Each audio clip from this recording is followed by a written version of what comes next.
5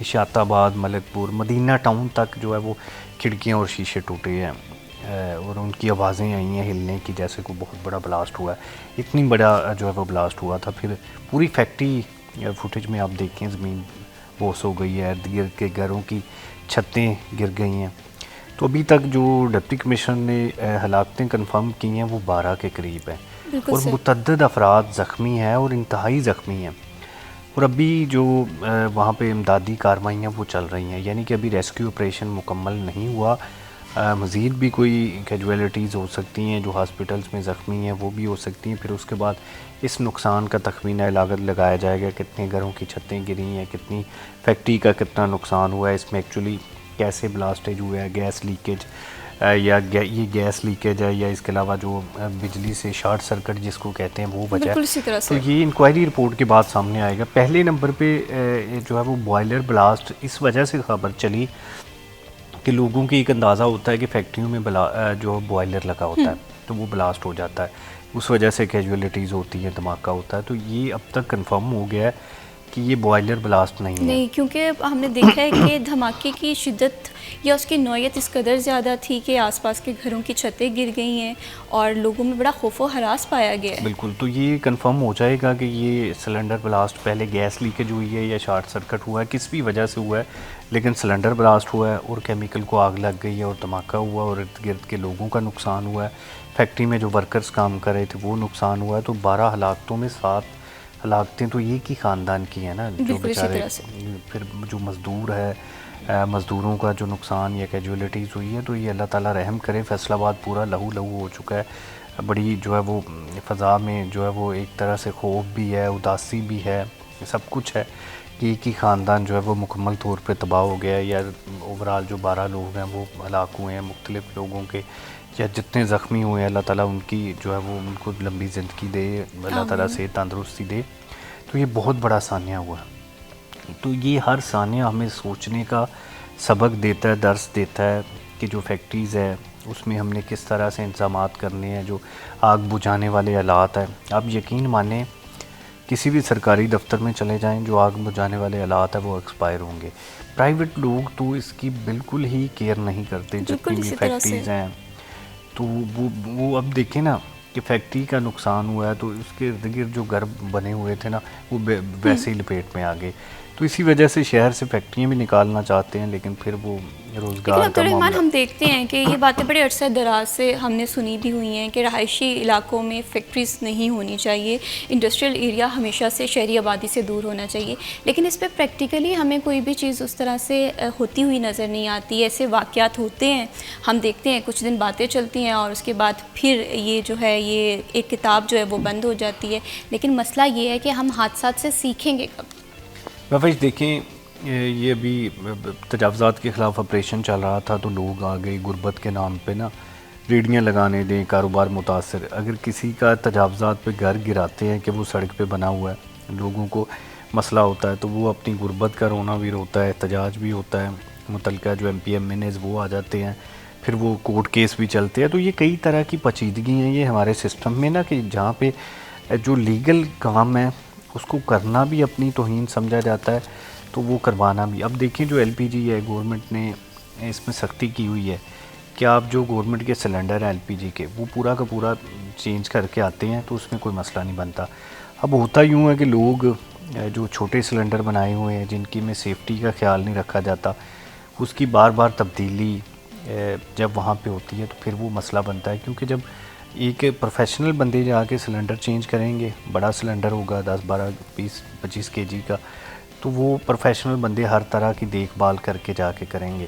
اب لوگ جب از خود کرتے ہیں اور پھر جب 4, 5 kg ریفلنگ کرواتے ہیں تو اس میں کہیں نہ کہیں لیکیج رہ جاتی ہے. بالکل اسی طرح سے رکشوں پہ بھی آپ دیکھ لیں 2, 3 کلو کا 5 kg کا سلنڈر رکھا ہوا ہے, اور پھر یا ویگنوں پہ آپ دیکھ لیں. تو یہ پھر بڑا مسئلہ ہوتا ہے کہ اس ریفلنگ کے دوران جو لیکیج ہوتی ہے نا وہ بعض اوقات دھماکے کی وجہ بنتی ہے.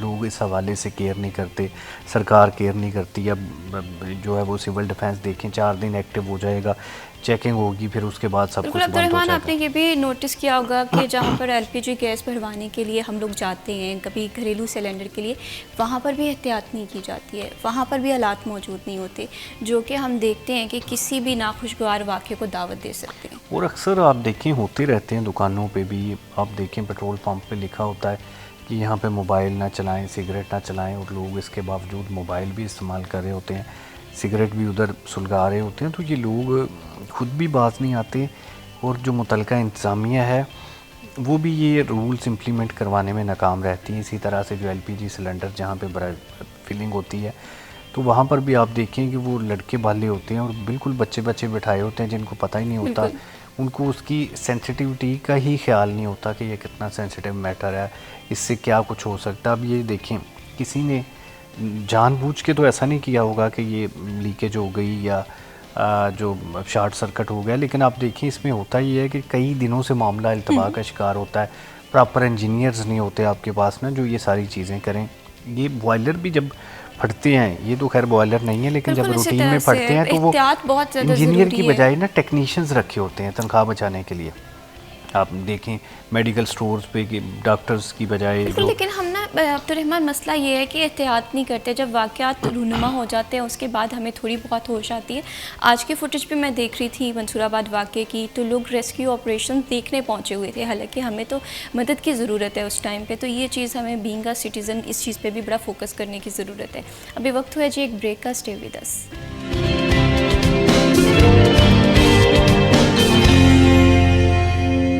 اب ہسپتالوں کی بات کریں تو شدید تشویشناک حالت میں جو ہے وہ انہیں ہاسپٹلز میں جو ہے وہ منتقل کیا جا رہا ہے. اگر زیادہ بات کریں تو زیادہ تشویشناک کے جو یہاں پر زخمی جو ہے وہ زیادہ تشویشناک حالت کے جو ہے وہ یہاں پر موجود ہیں, انہیں جو ہے وہ ہسپتال میں جو ہے وہ ابھی منتقل کیا گیا ہے. سول میں کر رہے ہیں, الائڈ میں کر رہے ہیں, ڈیڈ باڈیز کو جو ہے وہ مارچری میں کیا جا رہا ہے, کیونکہ یہاں پر جو ہے وہ پورے میں نے آپ کو بتایا ہے 15 سے 20 گھروں کی چھتیں جو ہیں وہ گر گئی ہیں 2 سے 3 گلیوں میں.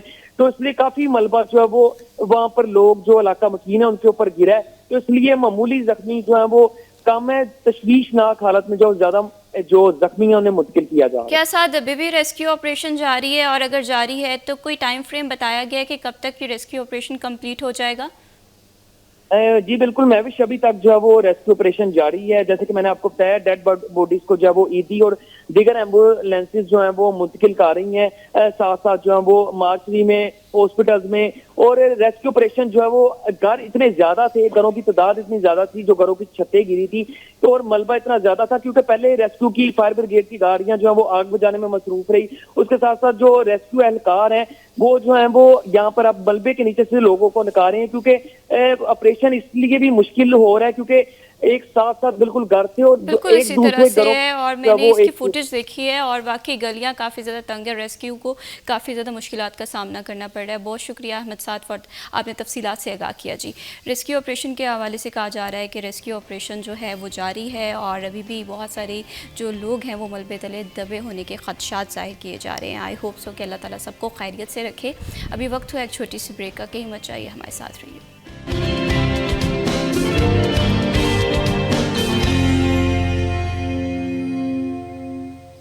ویلکم بیک, آپ دیکھ رہے ہیں سٹی ایٹ 10 اور بڑھاتے ہیں پروگرام کو آگے. بات کرتے ہیں سالگرہ کے دن کے حوالے سے. آپ کی سالگرہ ہمیشہ سے میں کہتی ہوں کہ ہمارے لیے بڑی امپورٹنٹ رہتی ہے. جی, ہم آپ کی سیلیبریشن میں شامل ہونا چاہتے ہیں اور آپ کی سیلیبریشن کو ہم سٹی ایٹ 10 میں شامل کرنا چاہتے ہیں. اس کے لیے آپ کو تھوڑی سی ایفرٹس کرنا ہوں گی. آپ کو اپنے برتھ ڈے کے حوالے سے پکچرس یا ویڈیوز ہمیں واٹس ایپ کرنی ہے.